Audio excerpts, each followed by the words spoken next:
6వ గణతంత్ర దినోత్సవ వేడుకలను ఘనంగా నిర్వహించేందుకు యావత్ భారతదేశం సిద్ధమైంది. తెలంగాణలో కాంగ్రెస్ ప్రభుత్వం ఏర్పాటైన తర్వాత మొదటిసారి పరేడ్ గ్రౌండ్స్ లో రిపబ్లిక్ వేడుకలు నిర్వహిస్తున్నారు. దీనిపై మరింత సమాచారం మా ప్రతినిధి ప్రవీణ్ అందిస్తారు.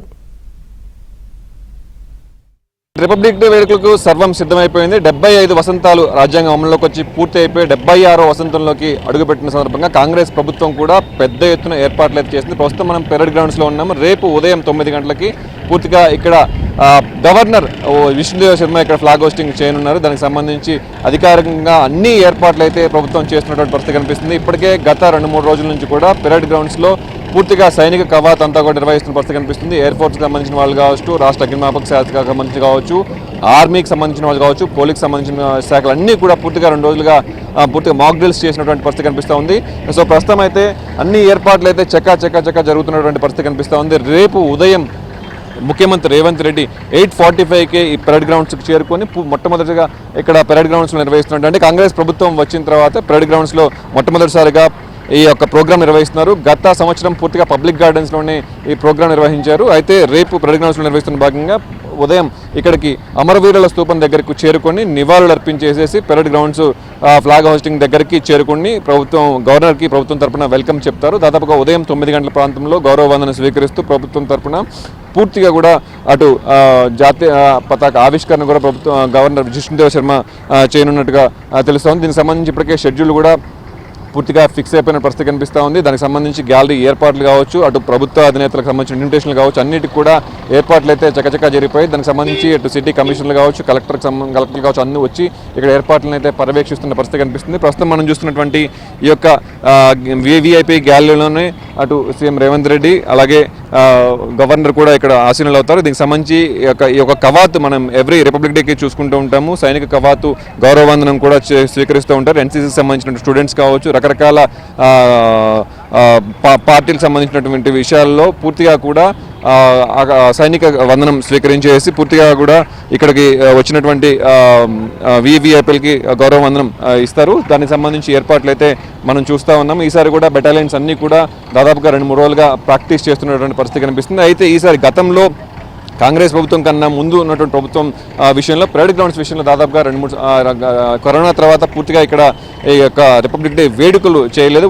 పూర్తిగా పబ్లిక్ గార్డెన్స్లోనే పరిమితమైన పరిస్థితి కనిపిస్తుంది. అయితే కాంగ్రెస్ ప్రభుత్వం వచ్చాక మొట్టమొదటిసారిగా అటు రాజ్యాంగ స్ఫూర్తితో ప్రజాపాలన ఎన్నుకున్న విధంగా మేము ఇక్కడ పెరేడ్ గ్రౌండ్స్లో చేస్తామని చెప్పి ఇక్కడ ఏర్పాట్లు అయితే చేస్తున్న పరిస్థితి కనిపిస్తుంది. గత ప్రభుత్వం చూసుకున్నట్లయితే పూర్తిగా గవర్నమెంట్ వర్సెస్ గవర్నర్ లాగా నడిచినటువంటి పరిస్థితి మనం చూస్తూ ఉన్నాము. అప్పటి గవర్నర్ తమిళిసై కూడా చాలాసార్లు ఆసక్తికర విషయాలు అప్పుడు స్పీచ్లో చెప్పడం జరిగింది. గత ప్రభుత్వం ఏదైతే రాజ్యాంగ స్ఫూర్తికి విరుద్ధంగా వ్యవహరించా ఉంది, సో రాజ్యాంగాన్ని గౌరవించలేదు, సో సొంతంగా నిర్ణయాలు తీసుకుంది అని చెప్పేసి కూడా గత ప్రభుత్వం మీద ఘాటు వ్యాఖ్యలు కూడా చేసినటువంటి పరిస్థితి కనిపిస్తుంది. అయితే ప్రస్తుతం మాత్రం ఈ యొక్క కాంగ్రెస్ పాలన వచ్చిన తర్వాత ప్రజాపాలన వచ్చింది కాబట్టి గత సంవత్సరం నుంచి ప్రభుత్వం తీసుకున్న నిర్ణయాలు, ప్రభుత్వంలో ఏదైతే రైతు బంధు విషయానికి సంబంధించి కావచ్చు, అలాగే హైడ్రా విషయానికి సంబంధించి కావచ్చు, ప్రజాపాలనకు సంబంధించిన విషయాలు కావచ్చు, ఇవన్నీ కూడా గత సంవత్సరంగా సక్సెస్ఫుల్ అయినటువంటి నిర్ణయాలను ఈ గవర్నర్ ప్రసంగిస్తూనే అలాగే రాబోయే 4 సంవత్సరాలు ఏదైతే ప్రభుత్వ కార్యాచరణ ఉందో ఆ కార్యాచరణకు సంబంధించి కూడా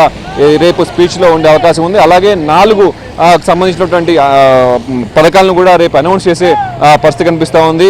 ఇందిరమ్మ ఇళ్లకు సంబంధించింది కావచ్చు, ఇందిరమ్మ ఆత్మీయ భరోసా, రైతు భరోసా, అలాగే రేషన్ కార్డులకు సంబంధించి కూడా వ్యాఖ్యలు ఈ స్పీచ్లో ఉండే అవకాశం ఉంది. మొత్తం మీద అయితే ఈ పెరేడ్ గ్రౌండ్కి సంబంధించి రేపు ఏదైతే రిపబ్లిక్ డే వేడుకకు సంబంధించి మొత్తం కూడా అటు గవర్నర్ వచ్చే దగ్గర నుంచి కూడా వెళ్ళేంతవరకు పూర్తిగా కూడా పక్కా ప్రణాళికతో అయితే అధికారులు వ్యవహరిస్తూ ఉన్నారు. స్పీచ్ దగ్గర నుంచి ఎవరెవరు ఇన్వైట్ అవ్వాలి, ఎక్కడెక్కడి నుంచి ఏ గేట్ నుంచి రావాలి, అలాగే ప్రజలు కూడా ఎలాంటి ఇబ్బందులు పడకుండా జాగ్రత్తలు తీసుకోవాలి. ఎందుకంటే రిపబ్లిక్ డే అనగానే అటు సెంట్రల్ గవర్నమెంట్ కూడా మనకు ఆంక్షలు విధించింది, ఎయిర్పోర్ట్కి సంబంధించి నోటీసులు కూడా పంపించింది. ప్రతి దగ్గర కూడా జాగ్రత్తలు పోలీసులు నిర్దిష్టంగా చర్యలు తీసుకుంటూ ఉన్నారు.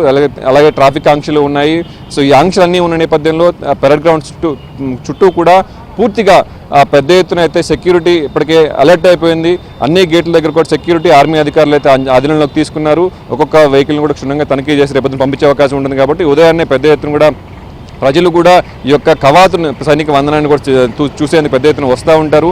అలాగే రేవంత్ రెడ్డి అధికారంలోకి వచ్చిన తర్వాత ఢిల్లీలో ప్రత్యేక శకటాన్ని కూడా పెట్టారు. సో రేపు కూడా దానికి సంబంధించినటువంటి ఉండే అవకాశం ఉంది. సో ఈ నేపథ్యంలో ప్రజలు పెద్ద ఎత్తున వస్తారు కాబట్టి దాన్ని దృష్టిలో పెట్టుకుని అధికారులు అయితే ఏర్పాట్లు చేస్తున్న పరిస్థితి కనిపిస్తుంది. మొత్తం ఏదైతే కాంగ్రెస్ ప్రభుత్వం అధికారంలోకి వచ్చిన తర్వాత మొట్టమొదటిసారిగా పెరేడ్ గ్రౌండ్స్లో నిర్వహిస్తున్నటువంటి ఈ రిపబ్లిక్ డే వేడుకలకైతే పూర్తిగా సిద్ధమైపోయిందని చెప్పుకోవచ్చు. వీడియో జర్నలిస్ట్ శివనాగుతో ప్రవీణ్, ఏబిఎన్.